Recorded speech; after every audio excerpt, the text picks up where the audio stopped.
old hunter rose before dawn, his breath misting in the bitter air. The forest lay silent, buried in snow, every branch bent beneath the weight of winter. And then he saw them. Hoofprints. But not like any he had ever tracked before. They were wider than his chest, pressed deep into the powder, each one filled with shadow. Whatever had left them was vast, too vast to belong to any deer of this world.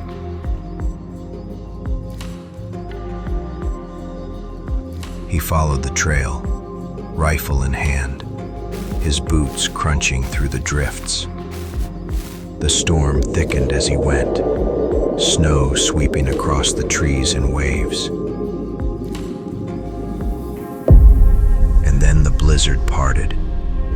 From the white haze stepped a stag the size of a house. Its antlers gleamed with frost, heavy as crown and throne combined. Its breath rolled from its mouth like smoke from a furnace, eyes black and endless fixed on him. The hunter raised his rifle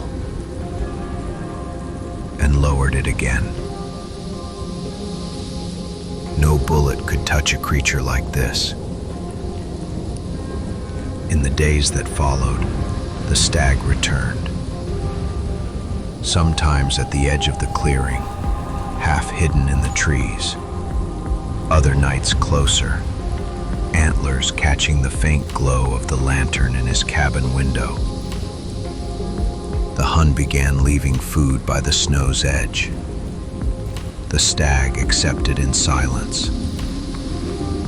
And more than once, when the storm closed in, the beast appeared on the path before him, leading him home through the white.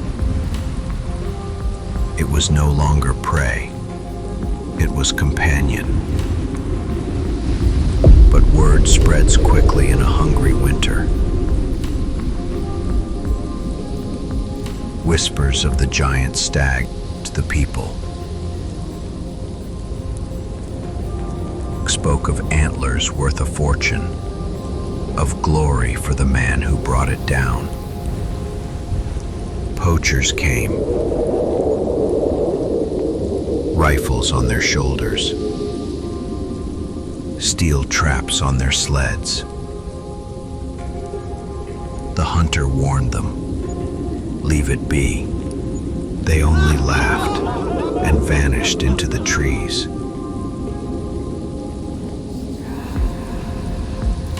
The forest soon rang with a bellow deep enough to shake snow from the branches. The hunter ran toward the sound and found the stag. Its leg caught in steel jaws. The poachers closing in, rifles raised. The hunter threw himself forward, smashing the trap apart with the butt of his rifle. The stag tore free, stumbling, and together they fled into the storm. Gunshots cracked behind them, but the snow swallowed the sound. That night they stopped at a frozen river.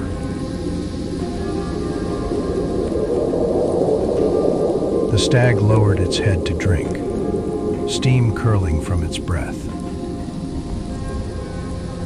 In the glassy surface of the ice, its reflection glowed faintly, as though fire burned inside its chest. The hunter sat nearby, lantern at his side. Neither spoke, but in the silence, he felt the forest watching. At dawn, the poachers struck again.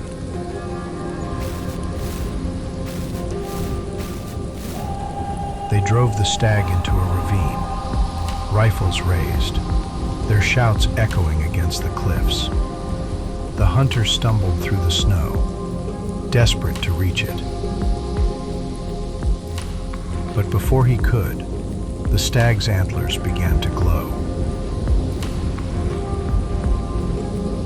air grew heavy, charged with power, and the storm awoke.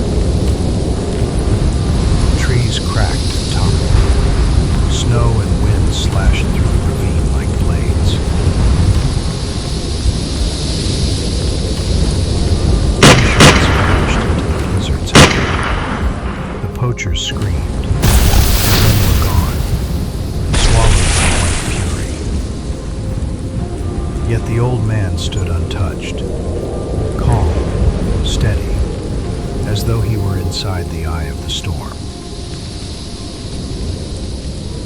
The stag stood before him, beautiful. Its eyes burned with light not of this world. For a moment, frost shimmered faintly in the hunter's own gaze. Then the stag turned. It walked into the mist and was gone.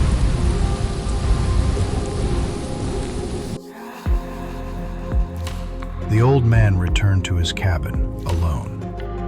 But from that day on, the villagers whispered in hushed voices of the hunter who once chased prey, now marked as guardian of the forest, chosen by the Stag of Winter.